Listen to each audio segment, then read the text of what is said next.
Hi, I'm Rebecca Brand, and today I'm going to report about what's happening in my community, which doesn't yet have a diagnosed case of COVID-19, the coronavirus. Yet our public health directors say it's already here, they believe. We had a city council and a county council meeting today, and I watched both of them. In fact, that's why this video is so late tonight. During the meeting, our two health directors said they believe the coronavirus is in our community. Dr. Ann Sorg and Dr. Fisk.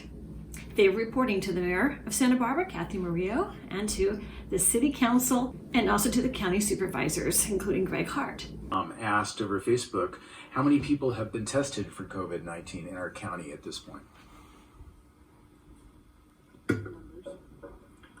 Well, we have run 3 tests and they were all negative. Okay, thank you. As the meetings continue to become more and more concerning because they've only tested 3 people, and there were people in the community just walking around, and they thought some of them already had the virus. And then we learned about the incubation period from Dr. Fisk. So that's the time frame from exposure to onset of symptoms, 4 to 6 days. Dr. Ann Sorg and Dr. Fisk of the Public Health Department both said they think their belief is coronavirus, COVID-19, is already in our community. We will see the vast majority of cases in people who do not need hospitalization. We may end up needing to have some who do require hospital care for this, and that this process will go on probably for at least another 2 months. But beyond that, I really wouldn't want to hazard a guess. I really think the unknown is there potential for there to be a huge upsurge in those who are critically ill from this, requiring hospitalization and supplemental oxygen things. When pressed, Dr. Ann Sorg said, "We've only performed 3 tests." He also said, well, we're trying to get more tests and things are looking better on that point, and there's a couple different kinds of tests and lots of different things about the tests. We're coming up with about combined about 4,000 tests a day. Now be advised that is a national number, so it's a pretty small number. The complexity of the tests.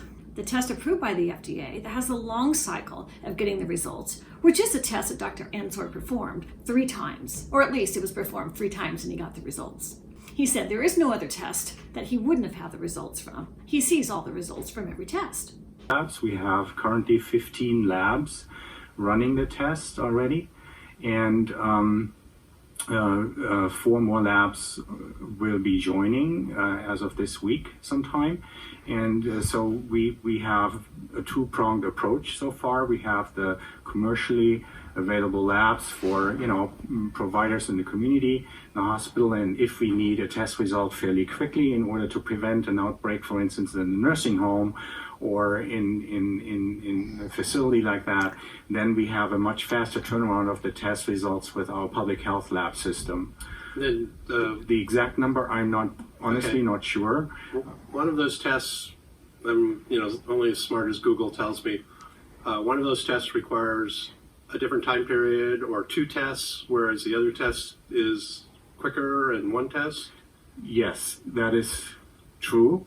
The test that is used by the public health labs has to be validated if it turns out to be positive by a CDC lab, so that it is definitely a disadvantage. The other test is automatically valid when it comes back as positive in the commercial lab. So the turnaround for the test result is longer with the commercial labs. However, it doesn't require a confirmation. Whereas with regard to public health, I would not wait for a confirmation test if 5 nursing home inhabitants, residents would have a positive test result. I would trust that, obviously, because that would be an indication to act quickly.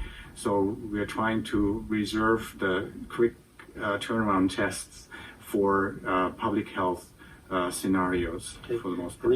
That leads me to think there just haven't been enough tests to go around to find the people that have the COVID-19 coronavirus in our community. That's very troubling for me. Oscar Gutierrez, our city council person, spoke up loudly and advocates for closing of public spaces.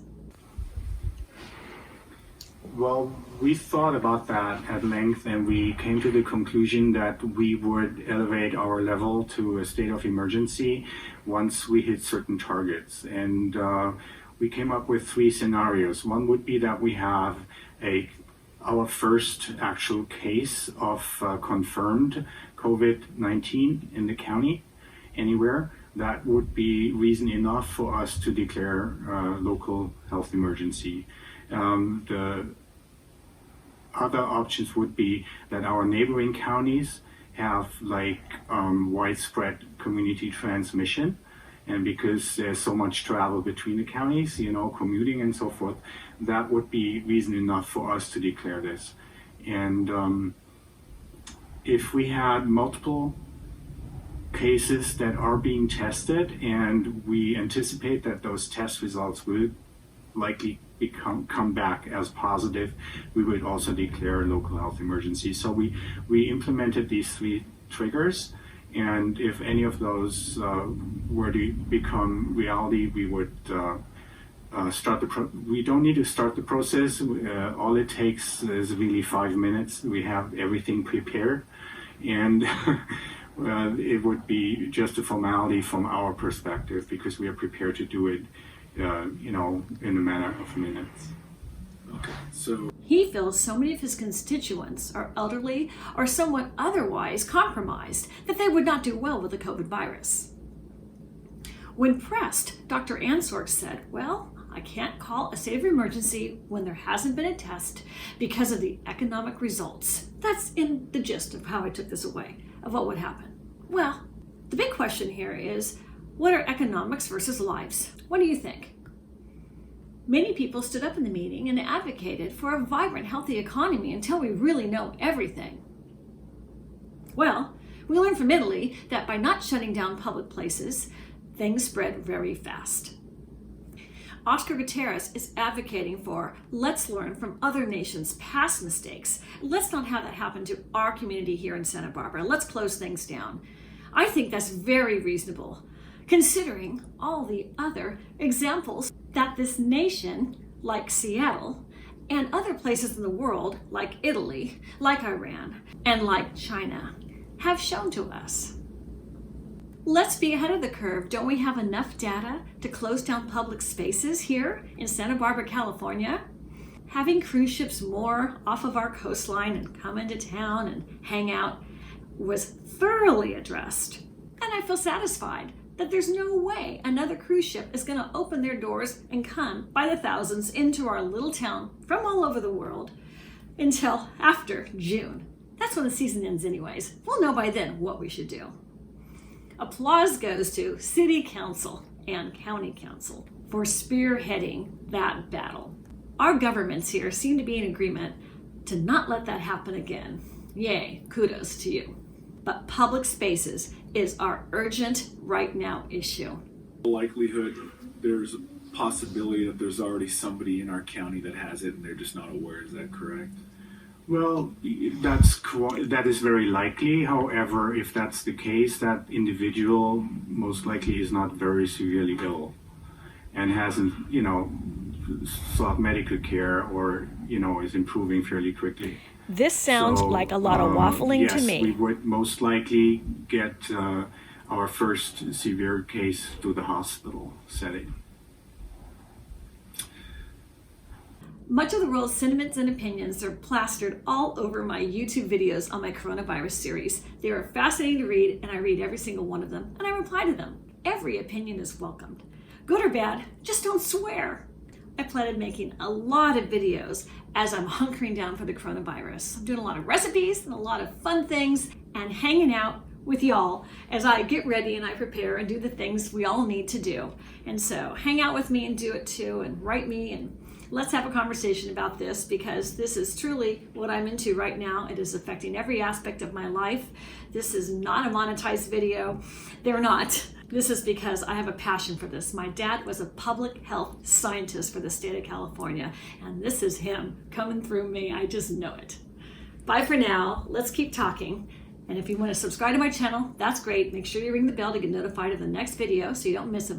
And I hope you and your family are healthy and very well. Bye.